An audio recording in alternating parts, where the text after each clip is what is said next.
This is a previously recorded episode of the ITintheD Show. This show is broadcasting live from the Podcast Detroit studios in Royal Oak, Michigan. For more information about the show or our network, please visit www.podcastdetroit.com. You are listening to the number one ranked technology podcast on SoundCloud. This week, are we? 1 week, some week, who knows? We've hit episode 157 of the ITintheD Show, and we are almost officially 10 times where you thought we would be sick of each other and out of topics. I thought 16 and we would be done. Look where we are now. We have an awesome packed studio with us. We have Foster Brown, Gary Baker in the house from WJR's Internet Advisor Show. We're going to be talking about the nuances of radio versus podcasting. Should be an awesome conversation. Why they're slumming with us. Exactly. And we also have Paul Kurtz in the house, sales exec extraordinaire from Pure Storage. We're going to be talking about what is going on in the world of data storage. Dave, it should be a fun show. I'm back from Mexico. I'm fired up. You may fire when ready. The following program is intended for mature audiences. This is Max Headroom. And what you're about to witness is one of the most sinister-sounding intros to a trailer to one of the greatest epics ever. This is Billy D. Williams. Bob and Dave and I are enjoying a Colt 45 right now. And remember, ITintheD, it works every time. You're listening to the ITintheD Show. Hi, it's Count Chocula, and you're listening to ITintheD. Whatever the hell that is. Just where do you guys think you are? The Library of Congress? Detroit? Beyond the sun? Any of those right? Take him to Detroit. No! No, not Detroit! No! No, please! Anything but that! No! I used to hang out at the Magumbo Bar. It was a rough place, the seediest dive on the wharf, populated with every reject and cutthroat from Bombay to Calcutta. It's worse than Detroit. You will never find the more wretched hive of scum and villainy. Then don't come! Shut up! I dig you IT geeks. This is Dre DeMatteo from Sons of Anarchy. You are listening to ITintheD. So what happens when you tap the angry beaver in the bumhole? Exactly. Come on. Tries. What the hell with this? I'm calling a break. We'll come back to the ITintheD Show. Hi, this is Ralph Macchio, and you're listening to ITintheD Show. Wax on, you know what. Bob loves it in the can. What's up, everybody? This is Billy Zabka. Sweep the leg. Listening to ITintheD Show. No mercy. I may have to wipe the geek off. Hi, this is Martin Cove, John Kreese from the Karate Kid movie, and you're listening to ITintheD. Yes, Sensei! Are we at a break yet? Hi, I'm Ernie Hudson, and you're listening to ITintheD. All you nerds out there. Nerds. Nerds. Nerds! What is a nerd? I'm a nerd, and I'm pretty proud of it. This is Scott Steiner, Big Papa Pump. The ITintheD Show is your hookup. Holler if you hear me. You're in your underwear? I'm in my underwear. Hey, let's hang out. No, I'm sorry, honey. I have a headache. I definitely want to see Bob in his underwear. That's a fact. That's why I like it in the can. Which kind of scares the shit out of me. Shut up, Barry. Hello, everybody. This is Ming Chen from AMC's Comic Book Man. I'm a techie. I'm a nerd, fellow podcaster. My favorite podcast is ITintheD. I can't say no, and I don't really want to. Well, especially with the back doors open. It's just too big. It's way too big. We got screwed at the same time. Yeah. Really? Should we talk about this? Tag team it. Should I keep going or should I stop? We just lost our clean tag on iTunes. This is Robert Hayes, a Ted Stryker to my mother. When I'm not hanging out at the Magumbo Bar, I'm listening to the ITintheD Show. It's worse than Detroit. Is there such thing as a meat hangover? I love my Monday meat stick. Hey, folks, this is WWE Hall of Famer Hacksaw Jim Duggan, and you're listening to the ITintheD Show. Tough guy. Ho! My name is Michael Zapsik from AMC's Comic Book Man. You're listening to ITintheD.com. So, what would you little maniacs like to do first? The question isn't what are we going to do. The question is what aren't we going to do. Ludicrous speed! Sir, had you better buckle up? Buckle this! Ludicrous speed! Go!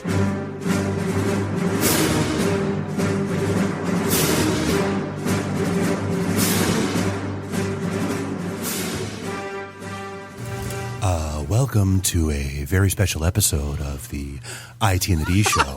Up next on Dave's being funny because we have... That sounds way too sophisticated. We got the all-star team here from the Internet Advisors Show from WJR. Foster Brown, Gary Baker are in the house. We'll be joined by them segment 2. Segment 3, we're going to be joined by none other than Paul Kurtz from Pure Storage, talking about data storage and nuances and properties of data storage. This is the one and only IT and the D Show, the number 1 ranked technology podcast on SoundCloud this week. This week, probably, who knows? We've made it all the way to episode 157. Find us online, ITintheD.com. Give us a like on the Facebooks and follow us on the Twitters. Shout out to Randy and Ian for keeping everybody in loop on the links going on. Mark your calendars, August 18th, third Thursday, 5 o'clock until question mark. We're going to be at the Blackfin where it all started, kinda. Ish. For one of our getting serious about it. Yeah. For one of our casual socials, no sales pitches, no crummy cover, no crappy salespeople except for me because I kind of have to be there. You're allowed. Although we always say, if you want to send your wife and stay home, you're more than welcome to. I've been told that for years and years and years. But no, I've back from Mexico. I missed a week. I feel like life's passed me by. Well, and you also missed our podcaster meetup that you were very insistent be on a specific date. And then you were not here for that day. Yeah, welcome to my world. But yeah, no, so for what it's worth, it went really, really well. That was last Thursday over at Activate. Had a phenomenal time. Had a couple kegs from Falling Down. Booze, had about 60-odd people that showed up. Took the party bus up here twice to show people the studio. And the Tesla once? Oh, yeah, and the Tesla once, yeah. Party bus, kind of? Yeah. And it was, I'm not going to lie, it was funny to see people's faces. Like the ones that didn't know us, had never been here before, that kind of stuff. And they just kind of came for the party and they were like on the fence and then they walked in the front door here and were like, holy shit. I mean, it's no WJR studios, but I mean, right? Yeah, we don't have like a shelf full of awards or anything. Completely unguarded. Completely unguarded. You could have them if you want. Yeah, we know. We knew there was somebody watching us. Tell when we were walking out SoundCloud to bring, send it. When last time we were there, we're like, look around for cameras. We could take one of those trophies. I cased the place. It's true. But yeah, so I mean that went really well. But yes, it's definitely good to have you back. Yeah, we are here live in Podcast Detroit again, and I would be remiss if we did not start talking about the Olympics. Oh. It has been funny, to say the least, what is going on down in Rio. Dear Olympic broadcasters, and I posted this last night. I was watching too, and I laughed. Porn queens are more believable than you are because nobody gets that excited about swimming. Oh my God! Look at his breaststroke. No, dude, they're like, oh my God, he's gonna win the medal! And I'm like, what in the ever live? It's swimming.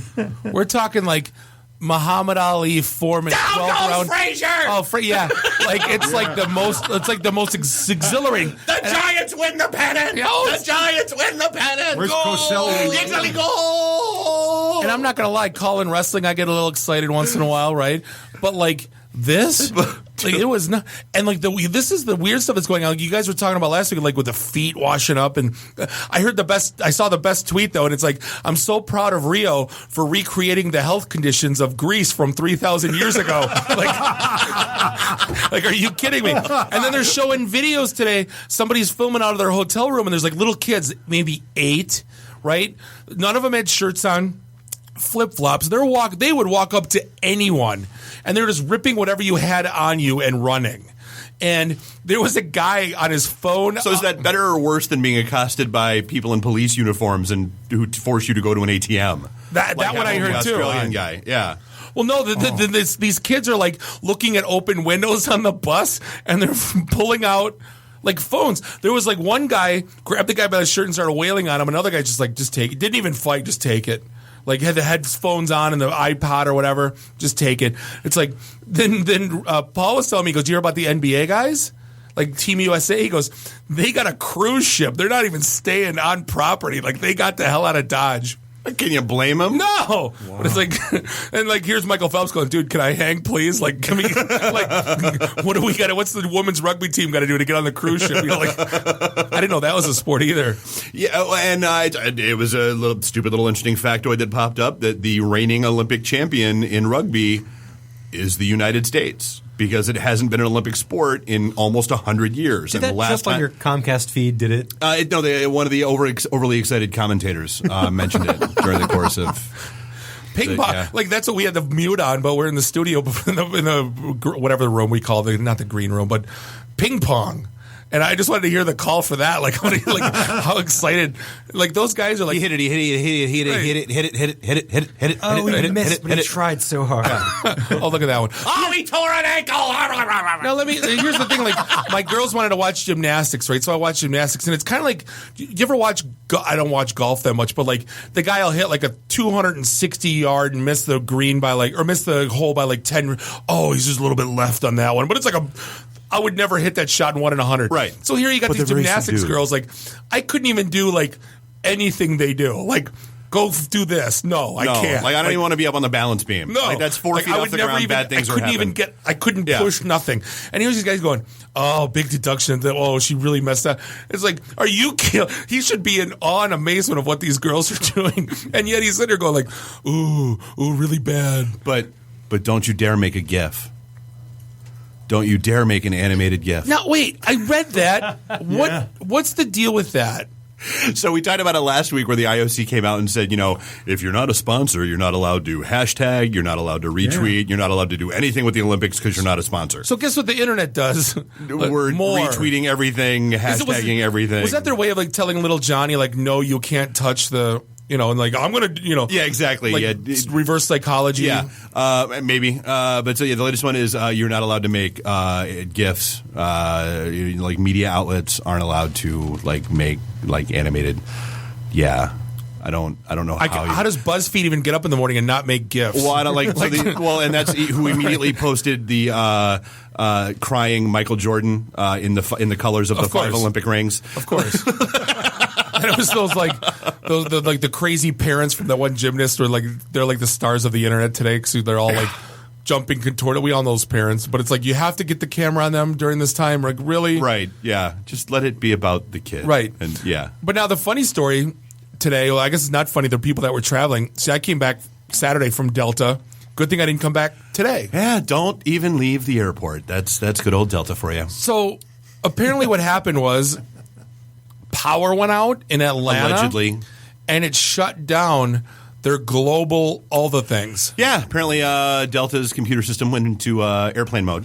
You've been milking that one all day. And cut off all communications and connectivity. Isn't that like the beginning of Walking Dead or something? Yeah, pretty much. Yeah. Atlanta. Oh, my God. Yeah. I was watching this today. So people who are flying said that they were checking people and using paper process, checking people off rosters, basically lining their board. They said it was a power outage. Someone said that their generators lit on fire. That's what I saw just minutes ago. My friend Trevor posted that their generators lit on fire. And wasn't it the Atlanta, whatever Atlanta's equivalent of DTE was rather quick to come out and go, wasn't us. Conspiracy theories swirl around. You know, if I was getting hacked as a company and I just discovered it, and the quickest way to get people out of your system while you contain your house, pull the power. I guess technically that's a power outage. Have Johnny from Airplane just yank the plug? Yeah, totally. My server had a power outage because I pulled the power cable. Right. On the secondary data center as well? And the tertiary data center as well? I'm hoping. Come on, really? I'm like, if there's any of that story is true, I'm hoping that somewhere there's a DevOps sysadmin guy that's sitting there with a printout of an email from someone that said no. You can't have that redundant setup. Can he do I told you so like an Olympic announcer? We got the backup guy sitting right here. Like, isn't that the first thing you do? Disaster recovery? Failover. Especially like a global airline, like one of the largest airlines in the world. You think they'd have several sites, right? Several. Yeah. Amazing. They do on the Visios. On the Visios, it all looks I would have come up with it. Yeah.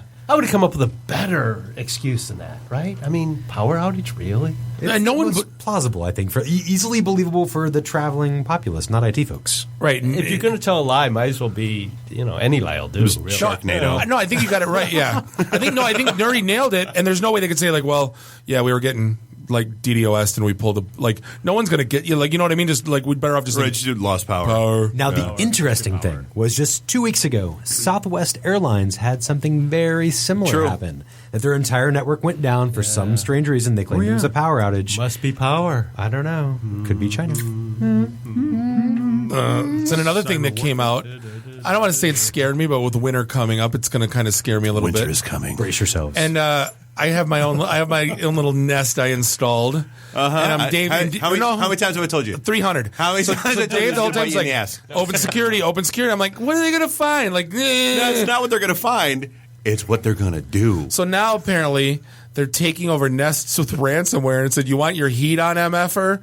Like, I want like 50 Bitcoin. Or you want us to turn it down from 99. Right. Like in my house, it's like if the house is freezing or the cold or or whatever. Yeah. It's like usually, or now it's like the house is 90. Oh, the baby did it.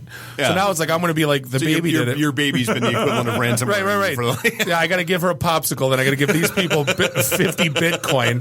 But like, how, Nuri, you read more than I did. Is this widespread already, or is this just like a couple isolated instances? So DEF CON happened this week. Yeah. Which, if you don't know what DEF CON is, it's basically the largest hacker convention. It's held in Las Vegas every year.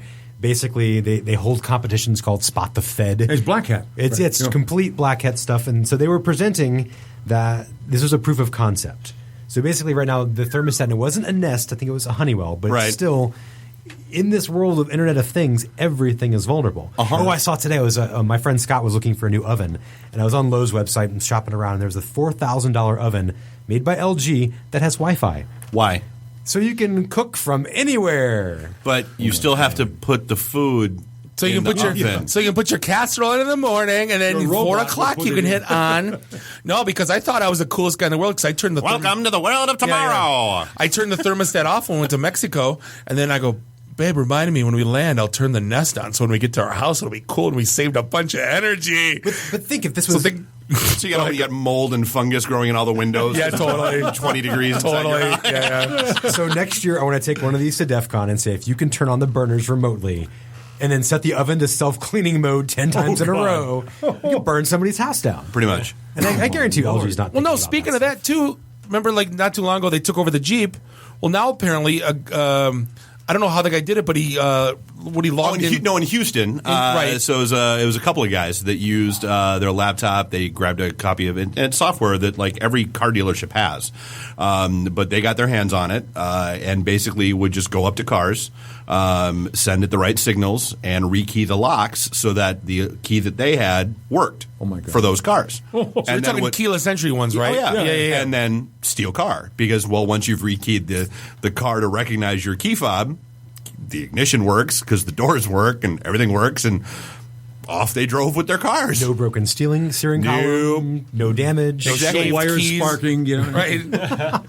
The 70s was a great time. At least they knew, right? Yeah. Hey, the club. What are you going to do? Right. What are you going to do? The club. Right. I love it. The way they found this out was that they watched a video from some homeowner where basically shows the guys break in and then pop open a laptop in the car. And apparently it's those two models because they have the highest black market value in Mexico. From Houston, yeah, makes sense. Oh, yeah. Interesting story. And I'd like to point out we are all here, and none of us got arrested or detained today, even though Donald Trump is in town. And in case you missed the memo, guys, download it while you can. Donald Trump has vowed that he's going to crack down on internet porn. What? Yeah, Now, I'm not saying there's any coincidence that Melania's nudes hit the internet last week, and he came out this week and said he's going to crack down on internet porn. But then he said, no, those are beautiful. Those are artistic, and she's a beautiful woman. That's what he said. The girl-on-girl stuff that they had from that was very artsy. To the arts. Right. That's right, to the Windsor Ballet. Gentlemen, I bring you the arts. The arts. But yeah, so Trump's in town. God only knows what the hell he's spewing and what's going on. But yeah, he's here. I do love dumb Dumb story of the week. Funny because it doesn't have. Comedy is when it happens to you. Tragedy is when it happens to me. So, guy in Philly dies. We were just there a little bit ago, and the local newspaper ran 2 different obituaries. Was he a big guy that tried to get up the rocky stairs and couldn't make it? Like it's entirely possible. So 2 different obituaries. One referencing his wife, children that he left behind. The other referencing his longtime girlfriend. Oh my God! And their life together, because both the wife and the girlfriend had posted obituaries. I feel like this would be what my death is like. in the local paper, and like there wasn't apparently there's no catch for that. There's no editor going, hey, did you know that we've got 2 obits for that? Yeah, should we really run? But you say, yeah, apparently they met at the funeral home. That guy got more high fives in his death than he did in life, I think. Yeah, you better hope it was a closed casket. Right. That became the highest selling newspaper they've ever had. Oh, yeah, absolutely. They don't buy newspapers anymore anyway, but the clip that of it, yeah. But do you want to talk about dumb? We talk about dumb all the time, and we talk about CEO pay. And when you're of a Fortune 50, 100, and you're getting $20 million a year. How do you spend your time? You're not reading resumes, I can tell you that right now. No, you're making decisions, right? You're steering the company. Press releases. Well, you might be reading a few resumes. Right. The people are going to be reporting directly to you. Your executive assistant. Yeah. Right. You know what I mean? But not 50 a day. Not every single resume that comes into, say, Yahoo, Marissa Mayer, right, who spent apparently good chunks of her day reading every freaking resume that got submitted, because it was very important to her that she was handpicking the right people. I think I was reading an article about her complaining about not having enough time with her kids, or she had a baby and then was back to work 2 weeks later. There's all those resumes that had to be read. But do you ever read? You've read resumes. We've helped people write resumes. And I give credit to every recruiter in town, and I God love them. That's a daunting. It's a thankless task. I'm dynamic. I've proven results. Self-driven. Energetic. Team player. Wah, wah. Do you think, though, I always have this debate with people, do you think she judged on the 1 space or 2 spaces after a period? I've got some hellacious battles The with inclusion people. of the Oxford comma. Yeah, exactly. Comic Sans. Right. I think it's okay, though, because Yahoo probably doesn't get more than about a resume or 2 a week now. So good on you, Marissa Mayer. Exactly. Read that one I'm sure resume. that slowed down a little bit. Not as sad of a time waste as the poor gentleman in China, heartbroken, who sat there at the airport, nearly died of exhaustion and dehydration as he spent 10 days waiting for his internet girlfriend to arrive. 10 days? And he didn't drink it? They have shops at the airport. But he was afraid he would miss her. She didn't come on Delta, did she? Oh, Gary gets the belt for that one. Yeah, apparently there's nobody coming in this story. So yeah, 10 days. 10 days he sat there wistfully waiting for And what's sad is a picture of when he showed up, and he's like normal-looking guy, like any of us, just healthy. It's sort of like the presidential before office, after office photo. Did you ever show up to a bar 5 minutes before your buddies and you're looking at the door, you're just that anticipate, not like you're. Are you guys here? Right. Are you guys here? Imagine doing that for 10 days at an airport. In his last picture, there's thousands. Yeah. Thousands of people going, and you're looking at everyone. Is that her? Is that her? Is that her? Is that her? Is that her? That's not the picture. That's not the picture. That's not the picture. I wonder what That's happened. not the picture. Where was she? Oh, never existed. No, she's probably one of the Nigerian people that were trying to get money from him, and they were faking a girl, and he probably sent them money and said, "Oh, I'll meet you if you send me my plane ticket." So he probably now he's probably $10,000 in the hole, and Well, they gets no did girlfriend. have a woman that basically said she was having cosmetic surgery and she was out of that's town. Right. She was in a different province getting cosmetic surgery. Washing my hair. It was a dude. Let's be honest, it was a dude. But also from China, and this is one of those things where I'm not quite sure that the implementation, this is one of those communism looks really good on paper moments. It really did. So China is now prototyping, and they have it out. They're running tests with it right now.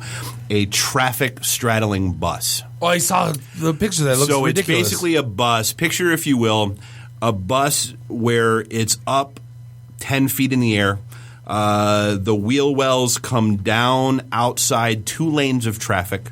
Oh, my. And so it basically drives. Like the wheels, you're in a car in traffic, and here's this set of wheels. It's like driving under a tunnel, basically, right? That is or the tunnel is driving over you. Yeah. Right. Yeah. In China, tunnel drive over you.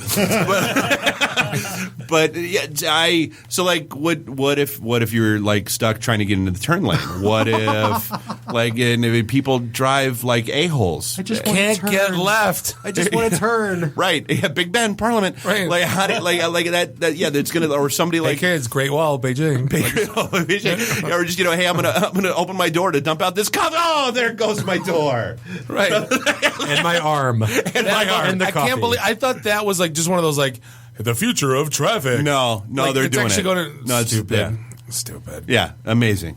So speaking of like other things that I might think is a good idea and you might think is stupid, I think this is the first bar in the world, or at least that proclaimed that it is, that installed cell phone blockers. Well, they basically turned the bar into a Faraday cage, where it inhibits all electronic communication. So I watched a cool on Netflix on Irish pubs. Yeah. And I didn't realize that like the booths were there. I'm just long story short, but the booths were there. So like the men could sit at the bar and the women could sit at the booths. But like times change, But like there's no TVs, there's no music. Like, that's just like you're there to talk. There's no internet controlled You're there to talk. jukebox. So this That's why play. they're public houses, Bob. Right, and drink. Yeah. They're public houses, Right. so that the public could get together and talk. Right. So now this place is like, yep, no phones. Yeah. So Dave can't play Clash of Clans, and neither can you. and control the internet jukebox and turn off TVs with his RF. But then, how is the girl that I'm waiting for going to identify me then? That's right. Then you'll be there for 10 days. No, meet me app. And like the best Pokemon Go character is in that bar. Right. Somewhere. Right. Drop out some lures in the bar. Right. Speaking of which, if you haven't seen it yet, and we'll throw the link out, I'm sure, the latest Pure Michigan spoof ad for Pokemon Go. I think it's the best one they've done. It's amazing. It's absolutely because it oh wow, does it mirror everything we've been talking about for weeks? How do they get Tim Allen to do that in a commercial? If only it were that simple. And then we'd be remiss before we end this segment. I think Burger King done lost their minds. We brought in the what were they called again? The mac and cheese cheese sticks Dusted with Doritos, yeah. Oh, the Dorito weird. dusted cheese sticks or mac and cheese. Mac and Cheetos, wasn't it? Could have been. Oh, yeah, Cheetos dust. Yeah, mac over and Cheetos. cheese over mac. Now they're done lost their minds where they're making the Whopperito. And it's basically a chopped up, ground up Whopper in a burrito. But why? They're doing hot dogs, like they're Burger King, right? Oh, which actually takes me back to several episodes ago when we talked about this, and I remembered it as I was listening to the episode the next morning. The fish sandwich at Burger King is the Whaler. The Whaler, yeah. Yeah. I couldn't remember that when we were trying to remember during one of the episodes. Hartford, the Whale, yeah. But like the Whopper, like who's gonna go like? I think they're just like now that medical marijuana is a thing, like Colorado's legalizing. I think they're just trying to get ahead of the curve. Like, okay, if we get a progressive president in, they're going to legalize marijuana nationally, and we're going to just make the most marijuana friendly Whopperitos and Cheetos encrusted mac and cheese balls and not the worst theory. Hot dogs. Like I'm just like the guy was talking out in the lobby about wanting a 7-Eleven hot dog. At one point. Not high. Did you ever walk into a store and say, I want that thing that's been on the foot massager for the last 8 hours. And put some of that jar or that bag nacho cheese on it. Give me that and some of the chili that is incredibly questionable. And you wonder why you get move. Yeah. And you wonder why you get Montezuma's revenge. Like, I may or may not have. But hey, I was going to say, speaking of Montezuma's revenge, we got the Internet Advisory. I'm just kidding. I forgot I was going to play jazz music 8 minutes into that We're going to take a quick break. We're going to be back with Foster Brown, Gary Baker from WJR's own Internet Advisor Show. This is the ITintheD Show, and we will be right back. All right, so hey, this next segment is going to be brought to you by Lenovo. So imagine that you have house guests coming over, but only one bedroom. What if you could order an extra bedroom for your guests that you could remove after they leave? That's the idea behind Lenovo's next-generation data centers built for cloud computing. You see, the cloud is all about giving your company the ability to expand and contract server space on demand without actually adding more hardware. Lenovo understands that on-demand access can give your company a tremendous competitive advantage. So think about it. The faster you can scale up, the faster your dev team can test new apps, and that means you can get new product features into market faster. That kind of flexibility, though, is worthless if your servers are down. Delta. Lenovo servers are number one in reliability and performance because you don't have time for downtime. Delta. Feeling handcuffed by proprietary hardware-software relationships, Lenovo systems allow you to partner with leading software providers to ensure your cloud solution is best in class. Lenovo systems can even integrate with legacy software platforms to help get your cloud solution up and running quickly. So learn more about how Lenovo is transforming the data center at www.lenovo.com/datacenter. That's www.lenovo.com/datacenter. Hanging out with Don Frame. He's the brand director for North America for Lenovo. And we're hearing all these things about Lenovo has an innovation center. And basically, it's almost like building prototypes like a concept car 10 years out. Now, when we sit here and talk, we always talk about Minority Report, right, the movie, and we can't believe things that in that movie are already coming true. What are some things being worked on in the Innovation Center, and how is it relative to any movies coming out in the future? Just to tie that back. Well, and how do and how do you make that bridge between Lenovo? People typically think of a laptop or software in the data center. What are you doing building concept cars? Yeah, that's a good question. Now, let me address your last part first, because if you think about Lenovo, we have always had a culture of innovation. We started, this was, an IBM business that we bought. They innovated and created the first ever laptop. The parent company, Lenovo, was also an innovator of lots of different technology. We've come together, and that culture has not only survived, but actually grown. And if you even look what we're doing in the PC side, who thought you could continue to innovate in PCs? But we've done it. We figured out how to have strength and lightweight things at the same time. You think about our X1 Carbon line, where we have that's my laptop. Strong, yeah, right. Super strong materials, but light, much lighter than a aluminum-based laptop, for example, from some of our competitors. A lot of our focus on innovation is around enabling and actually delivering an automated, dynamic, software-defined data center. So we're doing a lot of things to disaggregate hardware from software, and be able to have software then dynamically control all of the assets that's available to it in infrastructure, and use those as it sees fit to bring up and find and automatically move workloads from one thing to another to dynamically control utilization. Very cool. So, Don, where do we go find more information out there about specifically what Lenovo has going on in the data center operation space? Well, it's really easy. Go to one URL. Go to www.lenovo.com/datacenter. Pretty straightforward, and you'll get information on what we're doing to innovate, and what we're doing to kind of have that integrated data center. IT in the D. Read, meet, listen. Networking Detroit, one beer at a time. Hey, this is John Schneider from Nip Tuck Smallville, the haves and the have-nots. Oh, Dr. Quinn, Hot in Cleveland, Secret Life of the American Teenager, and just about everything you can possibly imagine. And oh yeah, the Dukes of Hazzard. You're listening to Bob and Dave. It's the IT in the D show. ITintheD.com. This is a previously recorded episode of the IT in the D show. Welcome back. Segment 2, episode 157, the one and only IT in the D show. We are broadcasting live here in Studio 1 in Podcast Detroit in beautiful Royal Oak, Michigan. This is Bob, the sales guy, here with Dave the Geek, Nuri, the FNG. Find us online, ITintheD.com. Thank you, Randy and Ian, for putting links out on the Twitters /ITintheD. Give us a like on the Facebook, and do us all a favor. Leave us a review on iTunes for all that's good and holy. I think we're the worst iTunes reviews of anyone, but that's all right, because we are the number 1 ranked technology podcast on SoundCloud this week. I think we're going to get to the point where we're going to have more reviews on worst meatball sandwich ever than we do on IT and the D. It's going to get that way. Then I look at the new Drew and Mike podcast. They have like 500. I'm like, Drew and Mike, stop it. But hey, do us a favor, mark your calendars. August 18th, we're going to be third Thursday, 5 o'clock till question mark. We're going to be at the Blackfin in Royal Oak back room, all to ourselves. No speakers, no sales pitches, just a bunch of IT folks. No cover, just a bunch of IT folks talking shop, and drink if you want or don't. It's quite all right. We won't mock you, or Dave might. Yeah. But otherwise, I think we're good. But we are joined by we have illustrious guests this evening, joined by none other than the hosts, co-hosts, tri-hosts. There's a whole bunch of you. There's a bunch of us. What's the right term for that? They have a flock. Right, exactly. We have Foster Brown, Foster Brown, and Gary Baker from the Internet Advisor Show on WJR. That's right. Essentially, you are now 3 for 3, right? Like you came in when we were Raw Radio X downtown. That's right. Came to the first studio.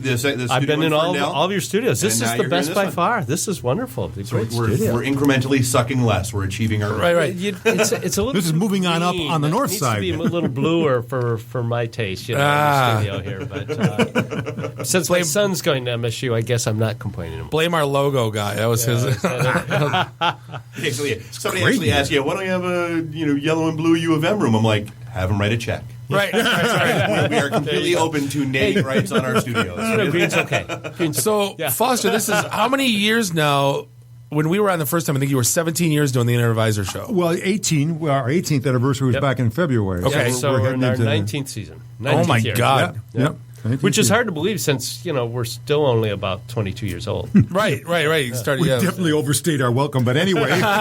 Nobody in station management must be listening to this. There's no way they leave us That's on how we this feel long. about this. Oh, wait. Well, you are station management. They're still here? You are station management. Yeah, so, no excuse. 19 years ago, that would have put you, 97? 98. 98. Okay. Yeah, February 98. We were past talking about Tandies and Commodore 64s at that point.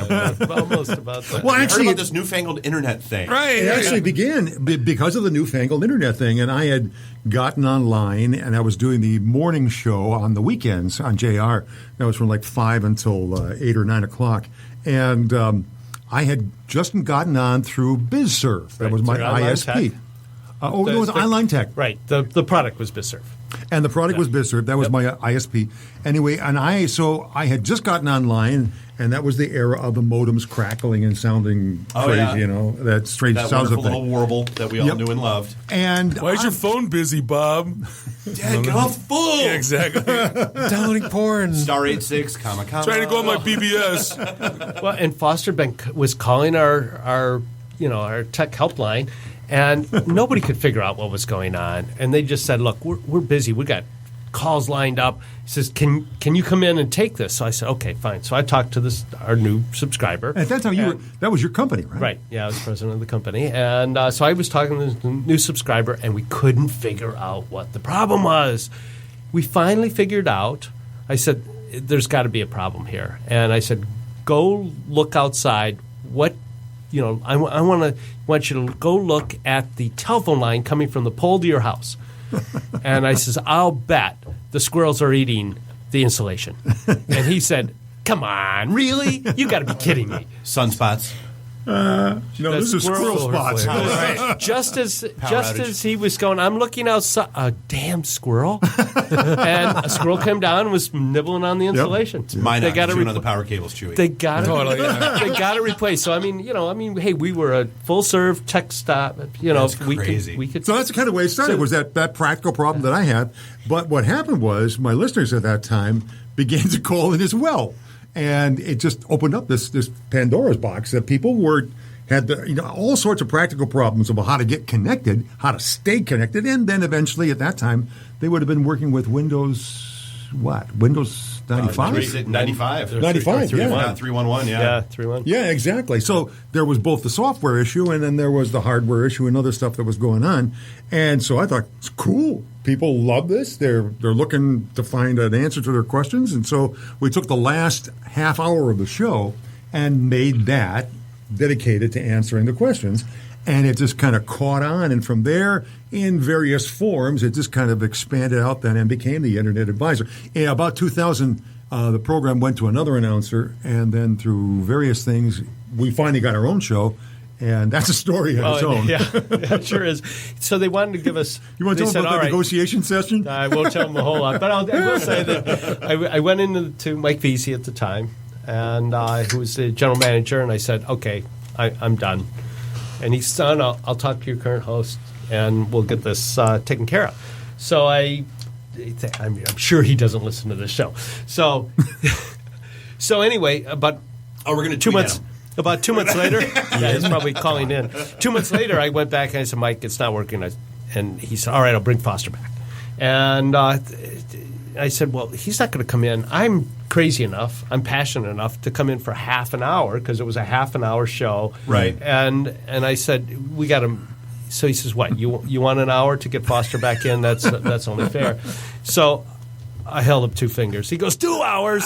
He says, take the first hour. We'll see about the second. And within a couple months, we had 2 hours. And then we grew up to 4 hours at one point. Oh, at various that was too times, much. yeah. So then 4 hours of consecutive radio. Yeah. Yeah, and that's a shift. That's really almost a full shift. And a superstation, right? Wow. So this is amazing. Yeah. And Well, finally, we did 4 hours just a couple weeks ago. I thought we were going to die. Oh, yeah. So anyway, we can do that. So there's there's so many different things different between our show and Podcast Detroit.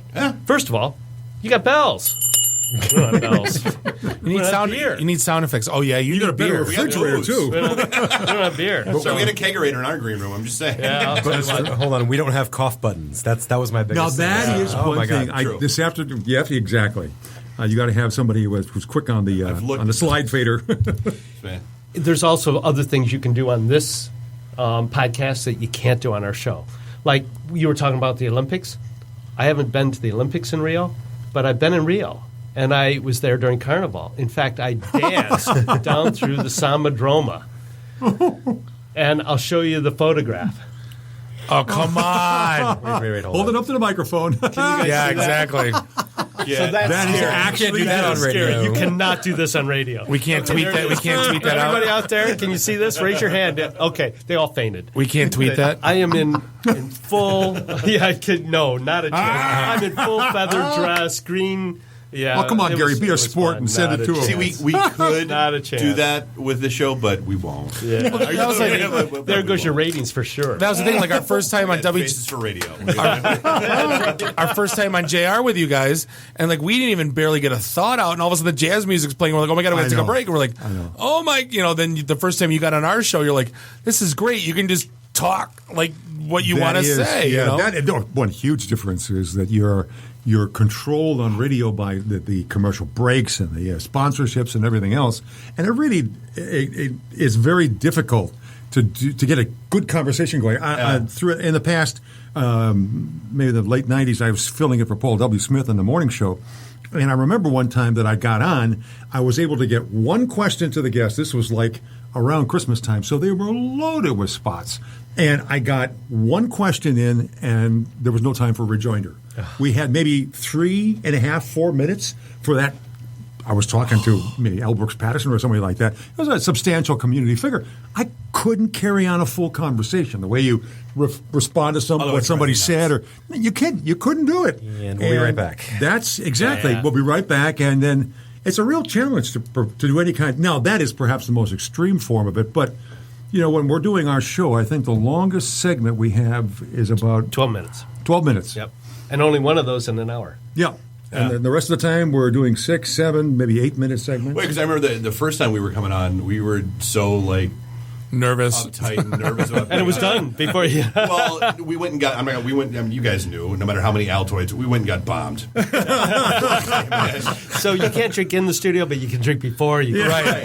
How many vitamin waters and Altoids didn't hide? We went through pounded vitamin waters and Altoids in the parking lot for like a half hour before we came up.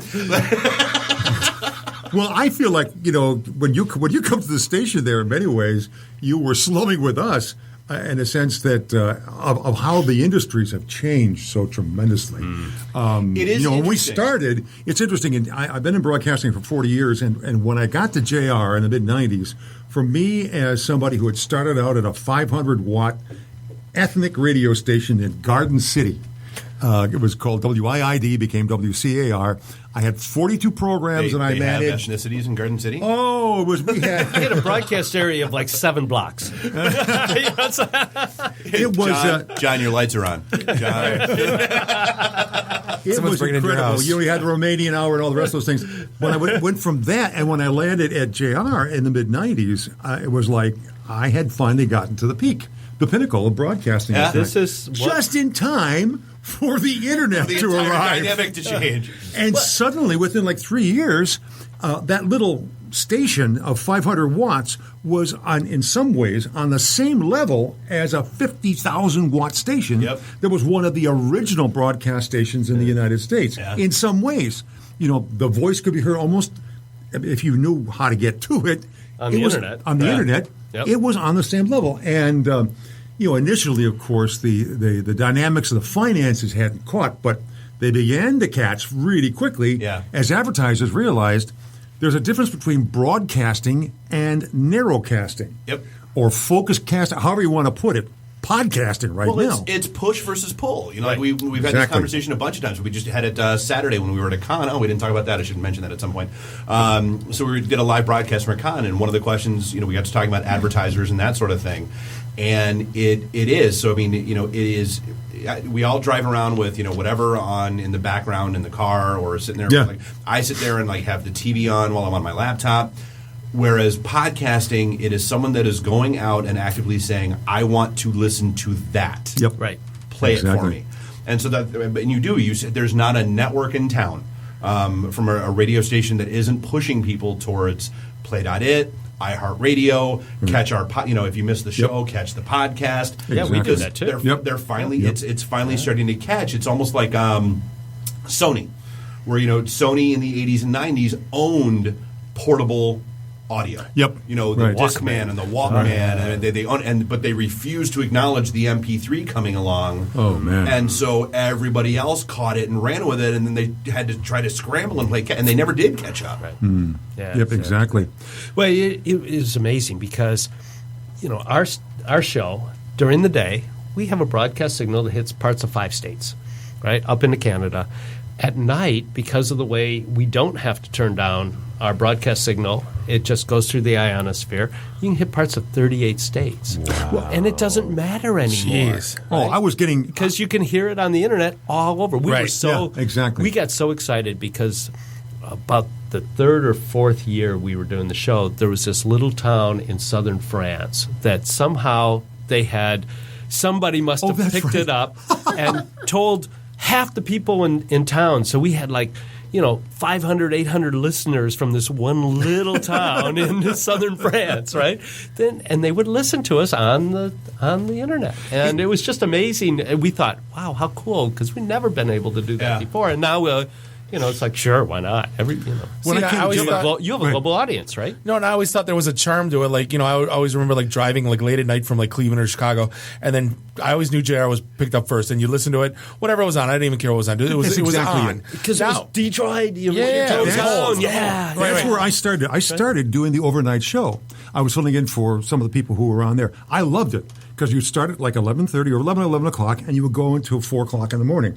I loved that shift because I would start a conversation in Massachusetts, and then it would follow down to the Carolinas. It would come across the mid-Atlantic states through Kentucky, et cetera. I'd end up in one of the Canadian provinces at close to 4 o'clock in the morning talking to people. And it was an exciting kind of thing that one time when there was a super heavy snowstorm, we were talking to people who were trapped near Evansville, Indiana. We talked to them in their car. They were trapped on the expressway, and the National Guard was coming through to pull them out.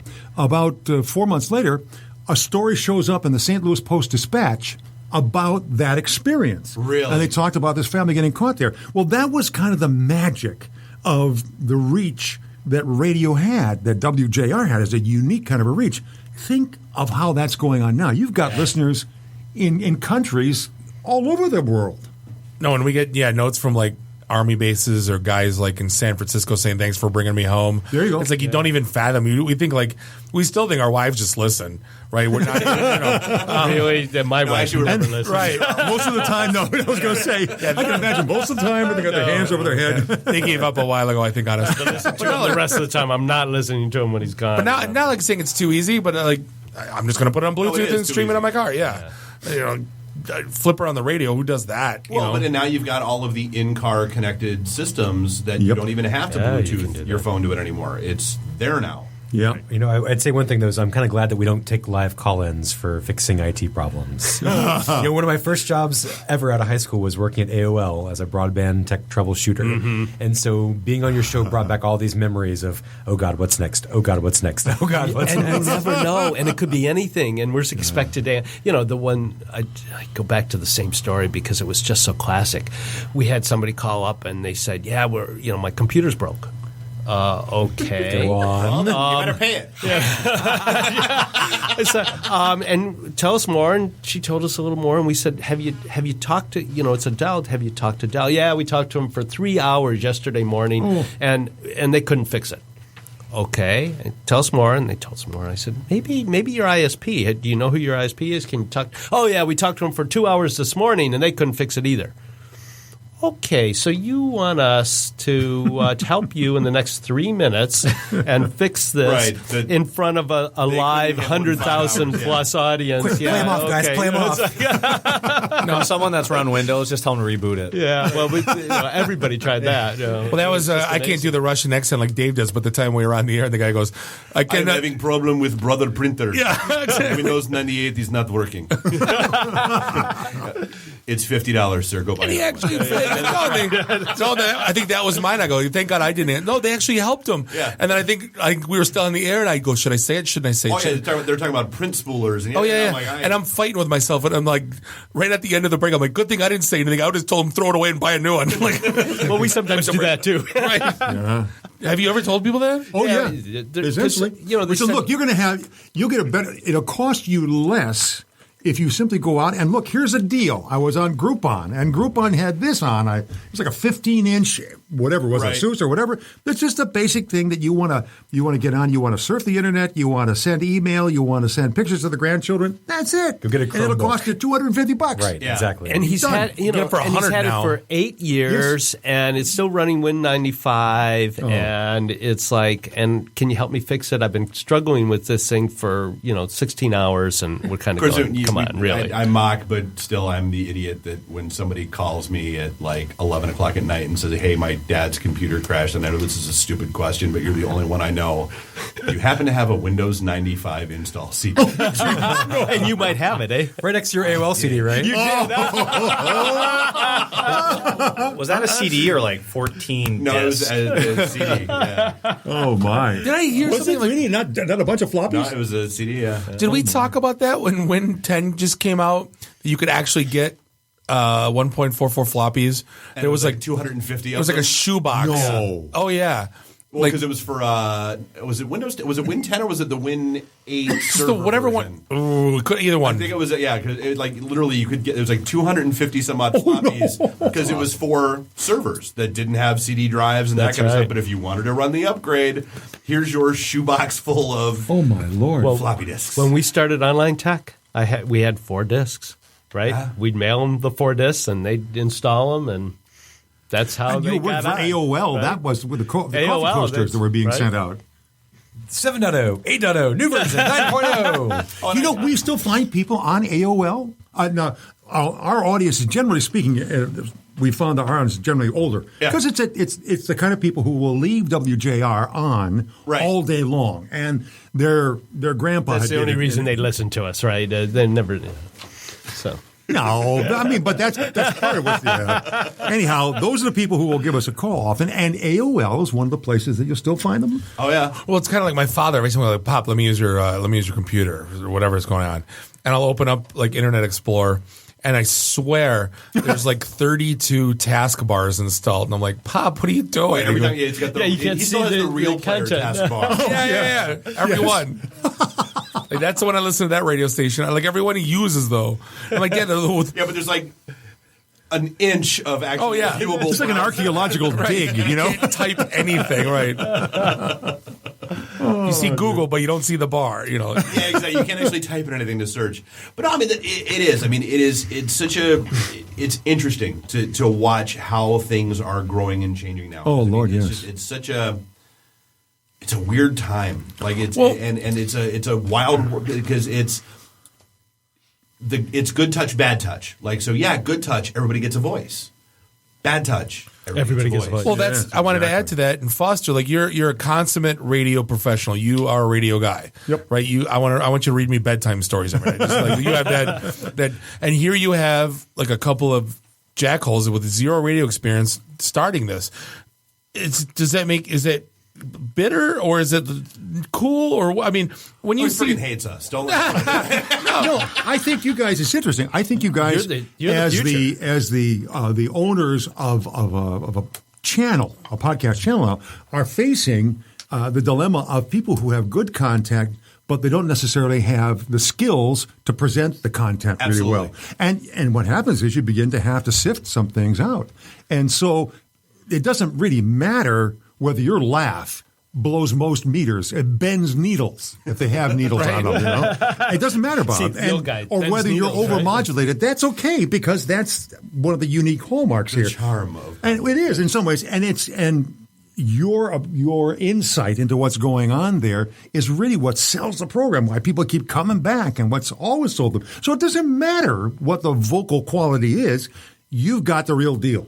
You talk a language that they know when you talk the language, it's the real deal. And that's what makes the difference. Well, and it's happened. I mean, it happened at one of our events at Blackfin. We were standing there talking about something and whatever, I laughed. And from behind me, I hear this voice say, I know that laugh. Yep. And I turned around and there was this girl sitting at the bar. I'm like, what do you mean I know that laugh? She's like, I listen to your podcast every week. You're Dave. I was like, okay. It's still weird to us. No, because I know like in traditional journalism, they spite quote unquote bloggers.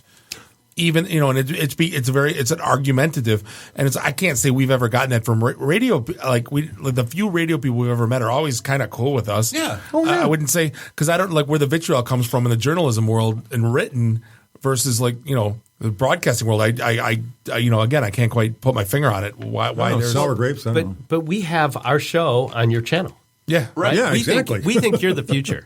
Oh, absolutely. It's funny because my 18-year-old son, right?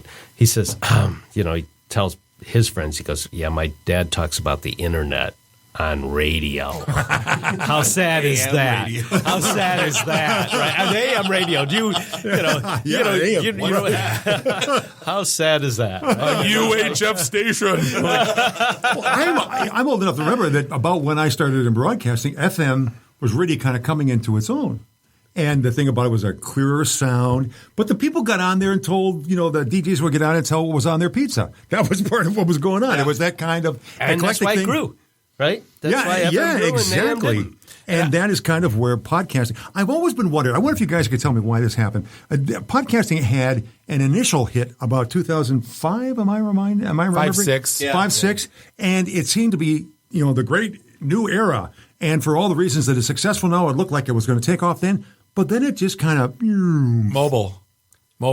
Was that it? Yeah, no, it didn't work then because the advent of mobile broadband, being able to pull a stream and to listen on demand, it wasn't there back then. Mm-hmm. Podcasting's been around since like 96, 97. Oh, it's been around a long time. Yes, we were doing that before we actually started the show, right? It wasn't called podcast then, right? We were calling it narrowcast. We called it a lot of different things. Well, what was the process back then? You actually had to physically plug in and physically download it to your mobile device. That's right. And then it didn't stream. Yeah, it was download it to your. It was an MP3 file. Right.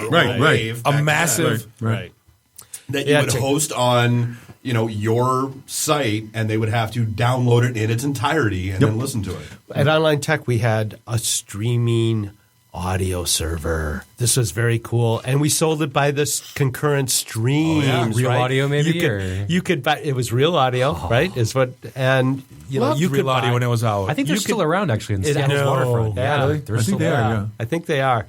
But it was funny because we'd sell 100 concurrent stream service to people that wanted that. Oh yeah. And you had the 101st, you couldn't get on because 100 people were already listening. Dad, get off the phone. Right? And, think of where we've come since then. Yeah. Oh, right? Lord. It's just amazing. How many, so it is that technology that made the difference. Okay. How many million every week that listen? No. 300,000. 300,000. And live, we average somewhere between 12 and 1,800. So how many, your concurrent count has to be way high. And you couldn't do that back then. Sure, right? Sure. So the technology really made the difference. Has caught up. Yeah. I mean, it's a whole. It was one of those things where I think when 3G phones hit, that's when you could. That's true. Yeah. Pre 3G phones, you really couldn't do much. You've got more and more unlimited data plans, and you had your Blackberries. I remember when I started HP in 08, you had those crappy Blackberries. Lucky just to get email and SMS. Yeah. Right. Yeah. Lucky if you just got a Google and you got like a web page. And that was so cool then. It was. Yeah, because it was better than anything full else. Keyboard, Yeah. right? Right. And then the Nextel, because you couldn't get any of that. So yeah, I think that once 3G hit, and well, and then you had some players rise up like TuneIn and some of the other iHeartRadio and those guys that made it. They put the marketing and advertising dollars into it to get it out there. And that was in fact we were just having this conversation with Jim, the guy that's doing the line stuff. He's running something with TuneIn now, and I'm like, okay, but dude, you understand that's just live. Like they only do live streams. It's not like they archive stuff. It's not So I mean, that was great for that. But then you've got that next step, which is okay. How do we what's the shelf life of it? Right. So that's where Apple came along and iTunes started hosting podcasts, and then you've got SoundCloud, Stitcher, and all these others that have risen up. And then it becomes a challenge of how do I've looked at this. How do I get my podcast into a channel like Podcast Detroit, where we're going to draw the ears, because the old business of if you build it, they will come does not apply to podcasting. True. If you create a wonderful podcast, but don't have it connected to a channel where people are already aggregating or already listening and can find you, you're done. Well, the thing is, with when we tell people, if they ask us, we won't tell them what to do, but if they ask us, we'll tell them what we did. And and we were talking about that earlier. Is we built a community. Right, the community came first. Long before. Yeah. We wrote second, and we podcasted third. Yep. So, social was already established. The membership on LinkedIn was already You're talking about the established. listeners, the IT people who are the heart and soul of what your listening audience is. Correct. Well, and I remember when you said, you think we should do this? And we said, of course. What do you have to lose, right? Right. And now look where you are.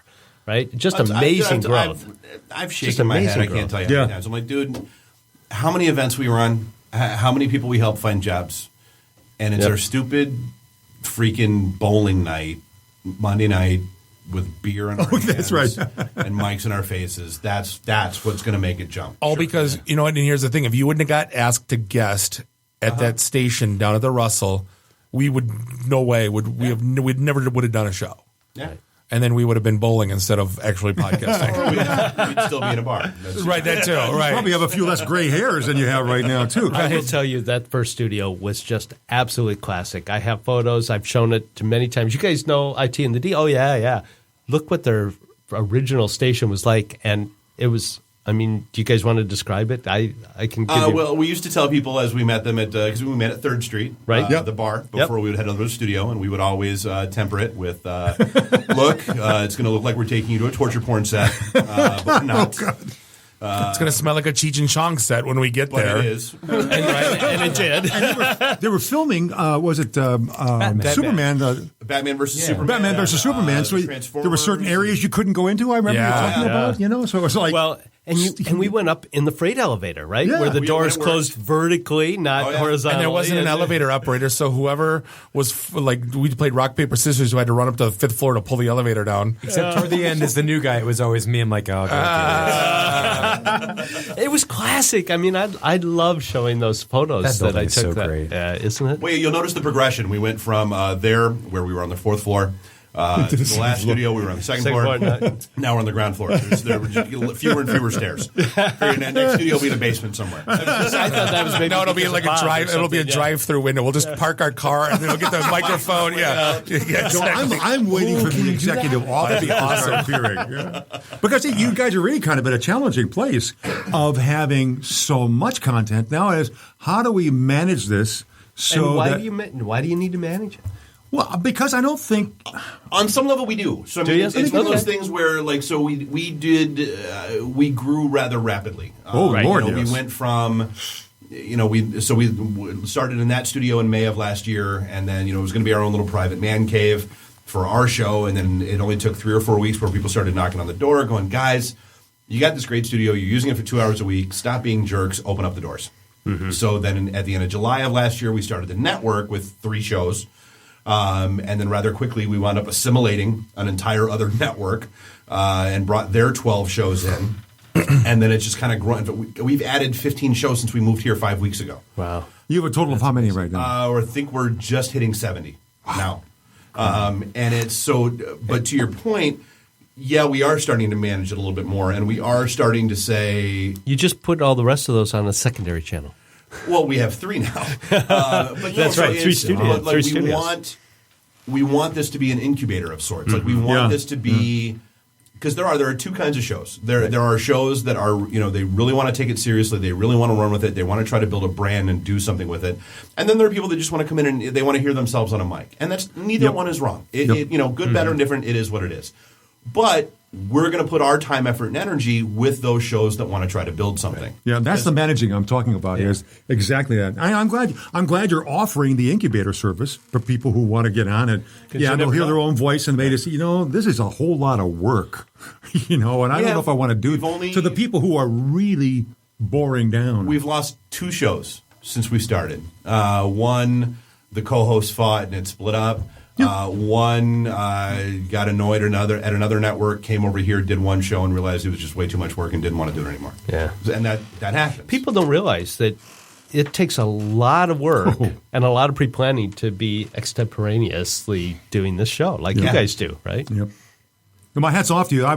That's part of what I love about this, and envy. Frankly, I envy the ability that you guys have. Well, we've been talking for how long now? I forget. I've lost track. But it's been fun because the conversation has carried the train of what's going on. And that is really that's a neat place to be. A really neat place to be. It's awesome, but then there's the flip side of that coin. When you have an open format like this, we've had a couple guests over the years where getting them to engage, and you guys have had this, I'm sure, is like pulling teeth. Yeah. You have that nice out though where, you haven't been able to say a word in 5 minutes. Hey, jazz music, we're out. Like us, people know our segments are about 20 minutes long or so. And so, it's like, hey, so, we can't be... Tell us about you. Yeah. That should be the easiest thing to do in the world, and yet not so much. Bob, you were talking about the quality of my voice as kind of a typical broadcast voice. I have often through the years found that the people who are the most interesting are not necessarily the people who have that kind of polished presentation, but often the people you least expect to be interesting and suddenly jump out with the most interesting kind of things or the most interesting background. And we have a show on our network on Thursday nights, and I love these girls. It's Reasons Why I'm Single. And they have come out of nowhere. Like, they've developed a quick following, and they're just hilarious. Like, one's a karaoke DJ host. Oh, I love it. And the other, I don't even know what Stacey does, but I mean, their show is just hilarious. The guy that runs the Detroit Red Wings alumni show, he's like, oh, yeah, I'm talking about it with all the guys. They're listening now. And I'm like, what? He's like, oh, dude, it's hilarious. Yeah, I heard you making fun of gingers, because he's a ginger. When Bob and I said it on one episode. Well, look at our stupid show we started doing Fridays, the worst meatball sandwich. Yeah. And then people come out to us going, your show's hilarious. I go, wait, you listen? And so I'm like, owners of restaurants that are reaching out to us now. Saying thank you. Would you insult us? No. It's the we are the food critics. So it's the people that leave like 1-star Yelp reviews for other decent places. We mock them. I love it. Yeah, we got a note from Grace Kiros, who owns American Coney Island, saying, you guys are hilarious. Come on in, I'll buy you lunch. We're like, are you kidding me? Like, It's we wonderful. did Lafayette versus American, like all the people that rag on it. It's like, you rag on a hot dog place, especially an iconic one, to boot. Right. So I love the creativity that exists in podcasting. And, we try to reflect it to some sense in what we've got going. But we can't. Just that a bit. We can't. We really haven't got. We don't have beer. That's the other thing. Show fuel. It's show fuel. Oh, show fuel. I love it. But I love that ability to spread your arms wide, take a swing at something, and it may fall on your face, but. Well, and it's easier to try and fail, like the meatball thing. Yes. We've been talking about that for a year and a half. Yeah. And it's finally like, you know what? We got an empty studio. I'm not doing anything Friday afternoon. You're not doing anything Friday afternoon. Let's call Sherry, see if she's, because she's got a great giggle laugh. Let's just sit in, do it, see what happens. Because, you know what? You run 3-4 episodes. It's stupid. Nah, you never do it again. You move on to something else. You know what this one's starting to get a following, eh? So yeah, it's interesting. What you're talking about is in radio has been the format of the morning zoo. Yep. And it's very much like that. Only now it's not just the morning; it's any time you open the zoo. Well, because you're in the DVR world now. It's, Yes. that appointment viewing died with Friends. Yep. It did. We are in a world now where I want to listen to what I want to listen to, how I want to listen to, when I want to listen to. Don't try to tell me that I gotta wake up and listen to your show at 6 o'clock on a Wednesday morning. Nah, I want to listen to it after I put the kids in bed at 9 o'clock on Thursday night. Proof of that, Comcast was just on the air with us this last weekend. Rob Ponto, I think has been in here as well. With last week too. Yeah, exactly. And one of the things he said is that come I think it's January, they are going to be going to DVRing in the cloud. Yep. So it will no longer be an issue about having even enough storage on your DVR. Hey, welcome to 6 years ago, guys. Love it. Yeah. I mean, exactly. They're finally rolling the TiVo interface they licensed 8 years ago. Well, nice. it's interesting. We were saying that in many ways what they're doing with the Olympics is a foreshadowing of TV's future. Yep, absolutely. Right. Speaking of jazz music, Dave, cue up the jazz music. Guys, it has been, I'm just kidding. Hey, guys, so we got to have you on. No, we're on Saturday. Oh, Saturday. Saturday. Give us a chance to plug cheap it. plug. All right. Dave and I and Nuri are going to be on the Internet Advisor Show this upcoming Saturday live. 4 to 6. I'll brush up on my printer spoolers. Well, there you go. Oh, yeah. We'll keep you around for the second hour. Absolutely. Yeah, you can stay and answer questions. What time are we going on again?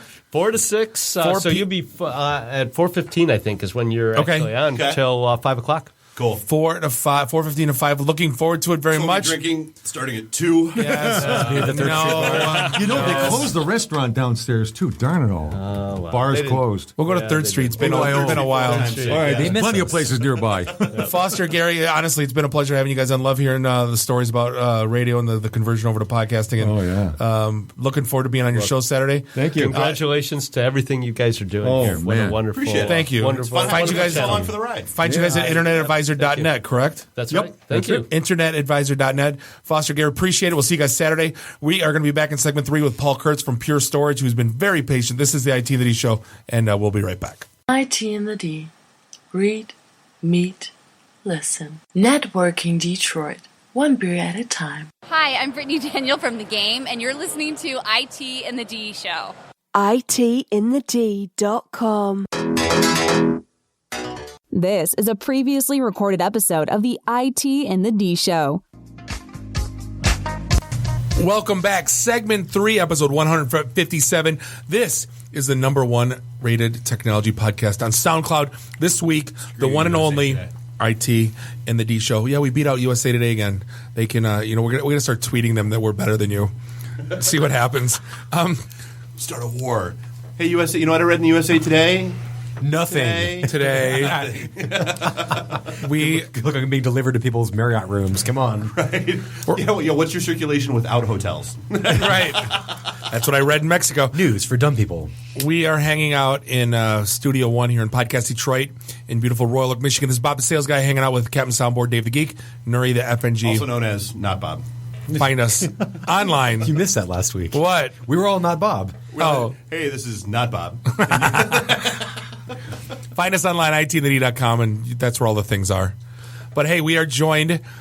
You've never been here before. I thought you were, because your colleagues were not back in the old studios. Yes, the predecessors to me. Right, but we got Paul. Oh yeah, that's when you were working with me. We got Paul Kurtz in the house from none other than Pure Storage. And every time I see you, you're rocking out the fluorescent orange. Like, what is the story? The whole company's like, we're just going to, Cobalt was the blue company, right? Every company's like, right. Every color, like you guys are the orange company. What's the deal with that? Well, so that was it. So our founder sat in a room, and, the marketing guys come in, and they show you a bunch of blue logos, because blue means trust and, loyalty. And masculinity. Masculinity. Close the deal. And our founders looked at that, and they just said, hey, what's the opposite of blue? Throw the color spectrum up there. We would like to be untrustworthy and feminine. Pink? Yeah, what's my ex-wife's favorite color? It's salmon. It's salmon, all right? But and that was really it. I mean, they just wanted to do something that was totally different and kind of buck the trend, both from how we go to market and storage is a very serious business, and our whole philosophy is like we're never going to out-serious IBM or Right. EMC. So it's kind of our different way in. Well, pick a color and you're right, like UPS. UPS owns the color brown. That's just all there is to it. What can the brown do for you? Exactly. Cleveland, come on, they own it too. Oh. Nobody cares about Cleveland. Lunch bags. Not even- But you know what's funny about it is since we've done this and we've had the success, like we're at VMworld last year, and companies have done exactly what we did and went overboard on orange. And at VMworld, a company got their booth right next to ours. And they basically got all this foot traffic because they were like, oh, yeah, we're kind of with these guys. Come on. Yeah, Nice. all orange, everything. Yeah, we're basically with those guys. Just handing out Cheetos left and right. Exactly. Orange Gatorade. So, I mean, how do you tell someone like storage? It's a kind of a vague term, even if you're in IT. I mean, at the end of the day, what does Pure Storage do? So we kind of looked at all the different ways a storage company today operates and said there's a better way to do it. A lot of our competitors are selling products that they built 25, 30 years ago, right? And they'll throw something like flash storage into that array or technology that they had, and they'll say, oh, it's the new thing, right? It'd be like taking a 1990, Chevy Cavalier, throwing some Brembo brakes on it, throwing some high-octane gas and an exhaust. And going, it's just as good. This will get you where you want to go. You're too young to know, but we call those the Katang. They bought the Mercury Capri and it had all the Mustang aftermarket parts on it. Katang. Oh, yeah. So they were like... Stop Ricker, I know you're out there. Yeah, exactly. See, Dave knows Katang people. That was Kurt. he was that guy in high school. And that's basically what we go against. You made your name in Flash, but you can't hold your hat ever because people are going to... Kurt was the one that actually had the Mustang. It was Scott. Scott Timowitz that had the Katang. I forgot. Good talk, Russ. So, I'm sorry. you know me. I don't like to be wrong, so I had to correct Scott myself. Timmerman. I don't know. Yeah. So you made a name doing Flash. You can't hold on to it forever because everybody's going to catch up, right? When you're the market leader and you're disrupting.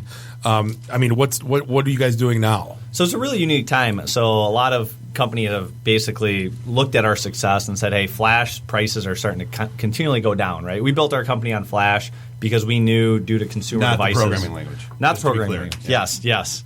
But as prices and consumer devices all have Flash, the prices were going to go down. It made sense to build your company for Flash.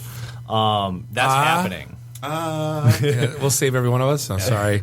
So that's happening right now. I left that one hanging out there for you. I wasn't going to steal it from you. So as that's happened, other people have come out and said, hey, we got all Flash products. Most of them are like retrofits, taking current arrays, throwing Flash in it because now Flash is getting inexpensive. They don't have a lot of R&D. They don't have to make it up. So what we really kind of focus on is really kind of I would say it's almost like storage as service, on-prem, capacity on-demand type model. The biggest problem with our customers we go into, a sales guy goes in and he tells a customer and he works with storage guy, we'll say Bob, and storage guy Bob says, here's going to be how my storage is going to grow. Here's the performance I need. He then has to go to some CFO, CIO and say, hey, I need $500,000. Right. This is going to get us through 5 years. That guy has no idea what applications are going to come in, what companies are going to buy. There's no way to predict it. And traditionally, that would happen, and 3 years later, he comes back and says, well, now you need $1 million. Yeah. And that's when the CFO looks at you and goes, you know what, why don't we I saw some billboards, let's just send this thing to the cloud. Like, I can't trust the guys that continually ask for money. So we've really kind of focused around the modularity. Well, stop approving all those development projects and we'll be good. Exactly. They don't listen to that, right? Yeah. So really what we focus around is we have a model where every 3 years inside your maintenance, we upgrade your controllers, which is really kind of part of the brains of the system. Your flash is going to be fast for a very long time. But even as densities go up, we have trade-in programs where all of your storage comes back. We sell you a bigger shelf and credit you your storage. So we can actually go to someone and say, you'll never rebuy that terabyte again, right? Today you have 100 terabytes. You go buy a new array, you buy another 100. That's not a good feeling, right? So we can actually go to customers and say, you're going to have something that's kind of evergreen is the program we have, where we're going to constantly keep your investment the same, right? Make sure your maintenance never goes up, because that's another trick our competitors play, is every 4 years, 5 years, they'll jack maintenance prices up and go, it's just cheaper to buy the new one. It costs us a lot of money to maintain these older technologies. So what we do is we basically come in and say, no, your maintenance will only go down because flash keeps getting cheaper, and we've built an architecture to constantly upgrade it. I kind of view it like an iPhone, right? Every 2 years you're going to swap out your iPhone. It's not the storage on your phone. The storage is going to be fast for the next 10 years. The storage you buy on your iPhone 6 is no different than the storage you bought on your iPhone 3. It's just bigger. But from a performance perspective, it's pretty much the same. So it's really just a continual model, and you being a capital guy can understand customers like very expected cost, like models where cost is only going to go down. Predictability. There you go. Exactly. Yeah. But I mean, we had a conversation in the back in the break room with Gary, and he was talking about, was it in a week, Nuri, or was it in a month where he got 41 million like security logs, like on just his server. Just a single week. And it was a single week. But like, you know, you're like sitting there going, well, storage guys salivating. It's like, you need to keep those. Yeah. Right? When does audit. When does it end? I mean, it seems like, especially with storage, it's like to the moon and beyond. I mean, when, you know, we're getting more stuff. Everybody, you know, more devices. It's just more. Yeah. Does it ever end? Well, when you really look at it, like the current market Pure's in, we have a product called FlashArray that kind of addresses everybody's current data, like OLTP, just normal SQL, Oracle.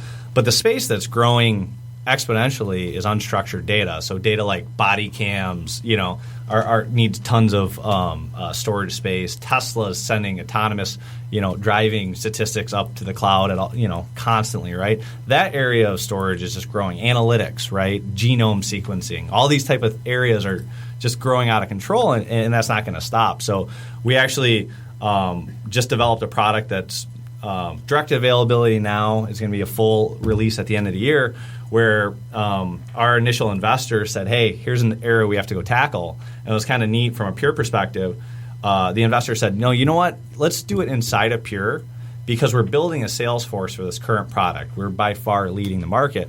But this is an area we want to address, and once we have the sales force built, this next product comes in, and this addresses the future. This addresses where everything's going, right? So yeah, I mean, it's we've built a platform that's, from a cost perspective and performance, nobody can touch. And the cool thing is that, and you guys have seen it, right? Just through the last 2 to 3 years, from an investment community perspective, it's very hard to get money right now, right? Yeah. We talk about politics, right? Everything's kind of uncertain, right? So for new startups to go get capital today to build this type of stuff, it's very difficult. And then you look at like an HP or some of the bigger guys, they're all having serious, you know, concerns, splitting companies apart, right, merging into other companies. So we've been able to kind of incubate, build some pretty cool stuff for what's coming, and not kind of just go back to the well and keep saying, hey, let's go modify that with some Mustang parts, right? Exactly. Talk about that maintenance contracts, Gibby. Right. Welcome to IT sales, yeah. Software. I mean, because that was the one, I had a conversation, I remember not too long ago, and I said, hey, have you looked at Pure? And he goes, oh, they're just putting software on old storage. And I'm like, what? You know, have you talked to them? And, you know, and it's funny how, like, people have these perceived notions of vendors, right? Yeah. Me being in the vendors, like, you know, I think people talk too much around the water cooler, right? And they haven't done, you know, the proper bake-offs and all that and whatnot. But, I mean, there's still, at the end of the day, you're talking about on-demand and doing all that, you know, per, you know, terabyte or however that you sell there's still going to be the guy that wants to have the refrigerator box with the green blinking light. Am I wrong? Well, I mean, there's this perception in some places we go into that someone says storage, hasn't that been solved? Right? And when you walk into an IT... Yes. Every 6 months. Well, I was talking... Those Superdomes in my data center? Come on. Yeah. Well, I mean, if you even think about the world we live in where, you know, someone was telling me a story of Tesla where their batteries were bottoming out on railroad tracks, right? And they could do analysis on that very quickly, and they raised all the cars up an inch. Fix the issue, right? And that's all just through having that data. Well, I mean, you know, I was talking to a buddy from Cisco who's a spectacular engineer, and he was just talking about the rate at which they're coming out with new products. Because with data, you want to come out with new things. You're going to be agile. You're going to constantly be innovating. We built a platform to do that, and we did it to say we're going to go change storage. And, you know, the other thing that we do that I didn't really touch on is, you know, we were having a conversation with the guys that were here before about, you know, buying a new PC. Yep. Right? When I have an aunt or I have a relative that's like, hey, I'm having computer problems, I just look at them and say, go buy an iPad. right? Yeah. And the tech people, that's not always a good thing because they want a little more do-it-yourself. But, the thing that Apple did that is most impressive, they sold the first piece of electronics that didn't have a manual with it, right? Yeah. Like my mother-in-law. And you didn't need. You didn't need it. You can't go download a PDF that's 40 pages and say, how do I hit the start button? I mean, it was kind of funny. Yeah, I really thought about it when you talked about AOL. The reason AOL did well is because a grandma could hit the call it, right? And if you had mail. Which is why I'm still angry because I blame AOL for making the internet way too easily accessible. Yeah. We were doing just fine without everybody else. Yeah. Can I just have copies served back, please? That too, yes. Well, you think about it, you logged in and it said, you got mail. Like, you didn't even have to look at something. Oh, gosh, I have mail? It's not spam. Ooh. And that's what people got addicted to, right? Was just that simplicity of everything's there. And that's kind of what we brought to storage. That's the other thing that we do. We use analytics in the cloud. We use today's technology to say an array should be smarter than Bob, the storage guy, who's getting the call at 10 a.m. when he's mowing his lawn, and you want him to go through a 2,000-page document on how to troubleshoot this array. Right. Why isn't the array smart enough to do it? It's had to have seen this type of data before, right? I mean, as unique as everybody thinks they are in the world, there's similar companies, similar workloads. And I think that's the coolest thing about you guys is that really coming into your product when you did, with all these things happening in technology, people like EMC and HP and IBM have been around for years and years and years and have done this and really haven't innovated. I think you guys really are forcing the entire industry to catch up to where you're at now. Which I love your story. I love your products. It's so cool. How do you sell those CIOs that are still like trapped in that EMC mindset? Or it's like, you see that entire data center full of Superdomes, they never fail. How do you sell those guys on that? So that's less of a problem these days. Like our name has gotten to the point, upper right hand in Gartner, new Magic Quadrants coming out. We feel really good about that. I think now that we have enough large scale customers and references, it's getting easier. In the end of the day, it's really going to be financial models. Like, if you believe what we're saying, and if you don't, we'll bring in a box and we'll have your guys validate They're it. sexy boxes, too. Yeah, they're they're good looking. Big orange light on the bezel. Everybody can see it. No, right? It reminded me of Cobalt back in 2000. If you had a whole rack, 42, 48 1U Cobalts, that was a sexy rack. That was about as good looking of a rack, nice rack. Can I Don't use that as a drop, Dave. Oh, it's totally.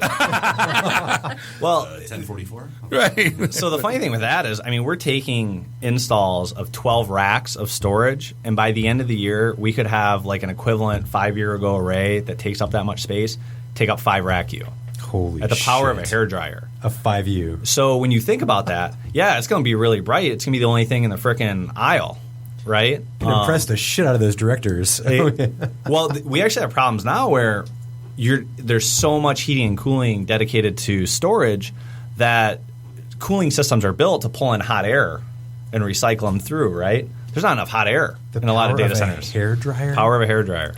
Just get Dave there to talk for a while. One of your sales pitches. Fine, touche.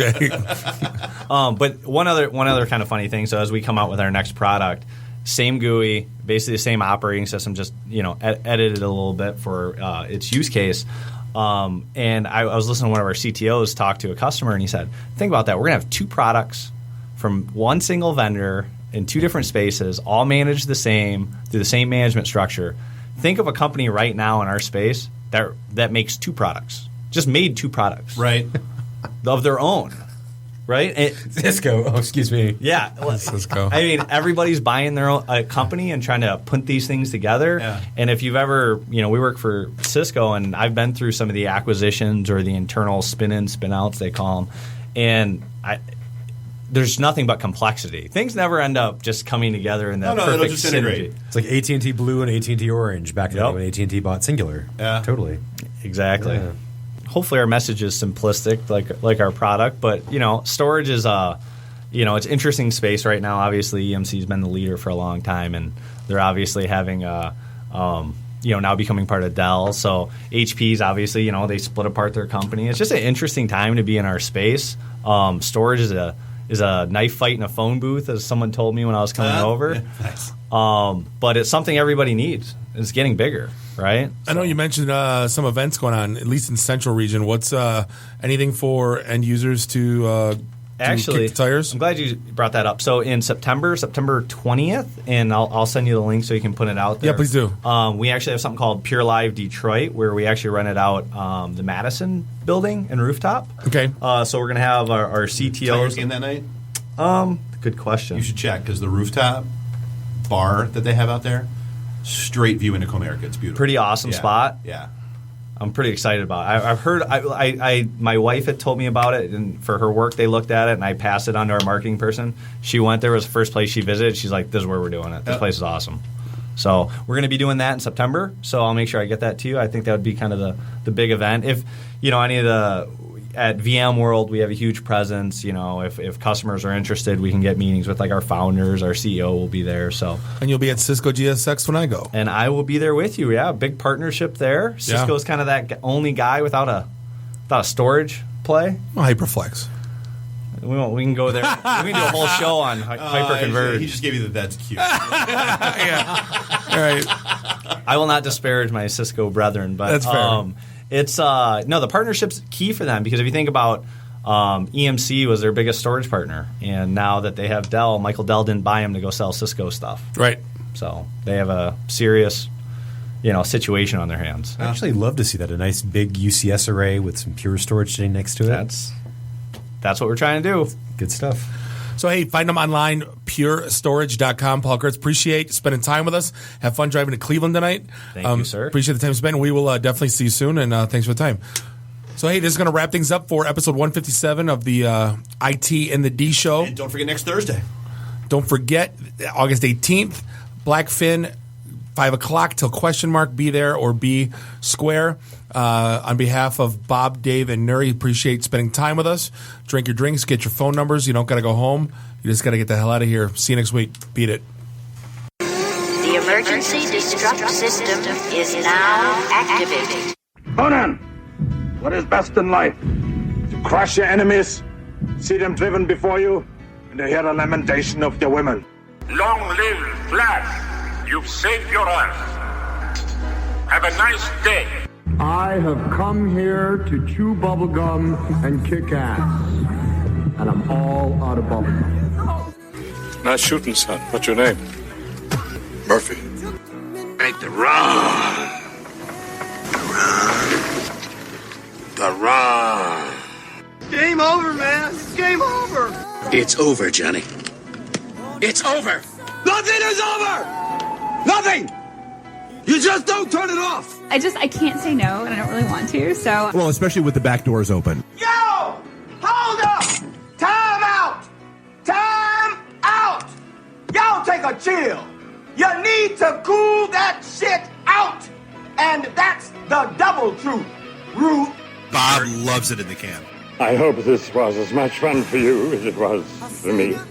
That's why I like it in the can. Joe, own the truth.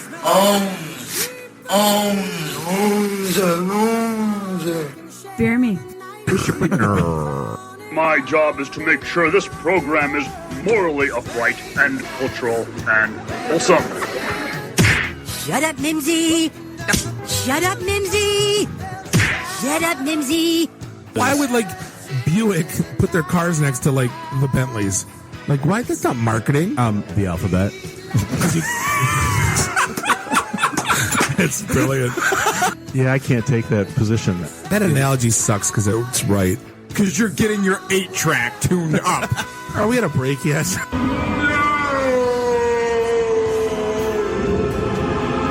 Yeah, so now I'm just doing stupid stuff to make me laugh. Venture capital is not the end game. When are we going to talk about me? Jane, you ignorant slut. It's my show. I can say what I want. Yeah. Kiss my ass, go home, unplug, get off the goddamn internet. You are everything that is wrong with the internet right now. You're so white right now. I'm the whitest guy in the room. Just explain it to me. I love this city. I was banging on the wang. Really? Should we talk about this? Tag team it. Should I keep going or should I stop? Can I just say, it's been great being on a show that talks about Mickey Rooney dying for 20 seconds and then poop for 10 minutes. That's